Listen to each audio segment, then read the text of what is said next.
बहुत सी गाड़ियाँ इस तरह होती है जो में एज अ केस प्रॉपर्टी इस्तेमाल हुई होती है। ओपन एयर में थानों में आप लोगों ने देखा होगा कि खड़ी होती है। बहुत से जो पुलिस ऑफिसर्स हैं उनके ज़रिए इस्तेमाल वो गाड़ियाँ होती है। आईनी पाकिस्तान कहता है कि कोई भी किसी को उसकी प्रॉपर्टी से महरूम नहीं कर सकता। 85% जो लोग कहते हैं कि हम तो इस बात पे आ गए हैं कि हम अभी अपने घर की चीजें बेचने पे आ गए हैं। इस वक्त पेशावर में 1119 गाड़ियाँ पुलिस की कस्टडी में खड़ी है, जिसमें 50% से ज्यादा ऐसी है जिसके ऊपर लोगों का इनकम के लिए डायरेक्ट इंहिसार है। मुकदमात के नाम पे इस वक्त हज़ारों की तादाद में गाड़ियाँ पुलिस की तहवील में है और इस वजह से मालिकान भी मुश्किलात का शिकार है। इस सिलसिले में नेशनल इन्फ्लुएंसर्स का मुतालबा है कि फौरी तौर पर ऐसी कवानीन बनाई जाए और साथ साथ उन कवानीन पे अमल दरामद किया जाए जो ये गाड़ियाँ मालिकान को वापस किया जा सके। तारिक अफगान साहब एडवोकेट हमारे साथ मौजूद हैं। सर बताइएगा कि इसकी लीगल हैसियत क्या है इन गाड़ियों की और क्या ये वापस की जा सकती है?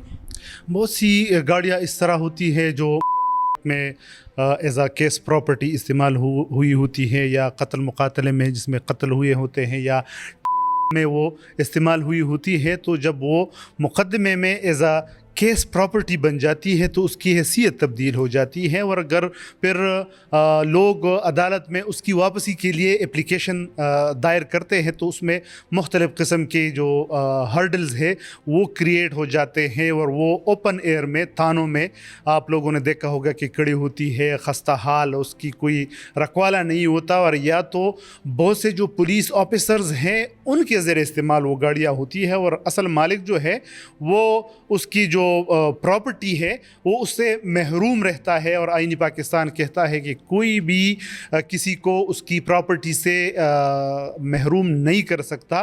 तो हमारी इस प्रोग्राम का और इस पेपर का और इस मुबाहिसा का मकसद यही था कि चूँकि रिसेंटली पेशावर हाई कोर्ट ने क्रिमिनल जस्टिस सिस्टम पे एक लंबा सा जो जजमेंट है वो डिलीवर किया है, लेकिन उस जजमेंट में भी जो ये माले मुकदमा की गाड़ी है उसको नेगलेक्ट किया गया है, उसके बारे में कुछ नहीं कहा गया है। और हम चाहते हैं कि इस पर एक नई कानून साजी हो अलग से, ताकि इन गाड़ियों का जो लाखों और करोड़ों रुपए की गाड़ियां होती हैं और वो अगर पुलिस स्टेशन में 6 महीने भी खुले आसमान तले खड़ी हो जाए तो वो 8-10 लाख रुपए की भी जो है ना वो नहीं रहती। तो हमारा मुतालबा है कि इस पर कानून साजी होनी चाहिए। सर मुख्तसरन बताइएगा कि गाड़ी का जो है जुर्म क्या होता है कि वो ताने में बंद किया जाता है? हालांकि जुर्म तो लोग करते हैं, इंसान करते हैं, तो गाड़ी की कोई कसूर इसमें होती है लीगली?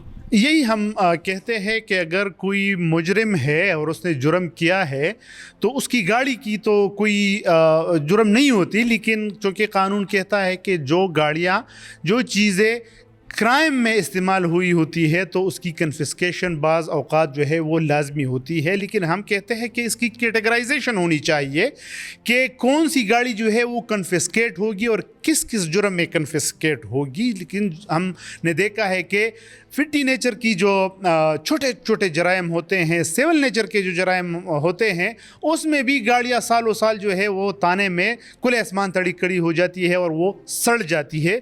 तो हमारा मकसद यही है कि इन गाड़ियों की, इन प्रॉपर्टी के, अवाम की इस प्रॉपर्टी की जो है तहफ़्फ़ुज़ किया जाए, क्योंकि अक्सर औक़ात टैक्सी होती है, रेंट कार की गाड़ी होती है, कोई उसको रेंट पे लेके जाता है, उसमें क्राइम कर देता है, तो जो असल ओनर है उसका तो इसमें कोई कसूर नहीं है।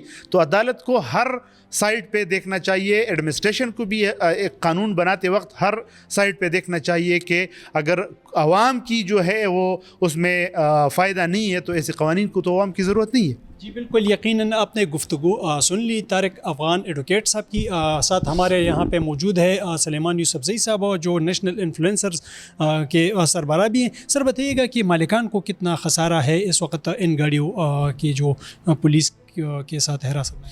असल में इस हवाले से ऐसा कोई रिसर्च अभी तक कंडक्ट नहीं हुआ जो इस चीज़ का जो है वो तखमीना लगाए कि इस वक्त कितनी गाड़ियाँ पुलिस की तहवील में हैं और इससे लोगों को कितना नुकसान हो रहा है।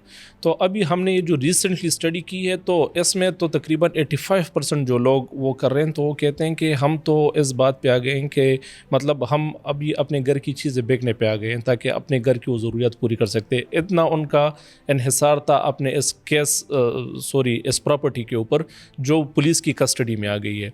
तो पुलिस तो माइनर इश्यूज़ को बहाना बना के उसको अपनी कस्टडी में ले लेती है, लेकिन لیکن اس کا جو اثر پڑتا ہے مالکان کے اوپر وہ بہت زیادہ ہے.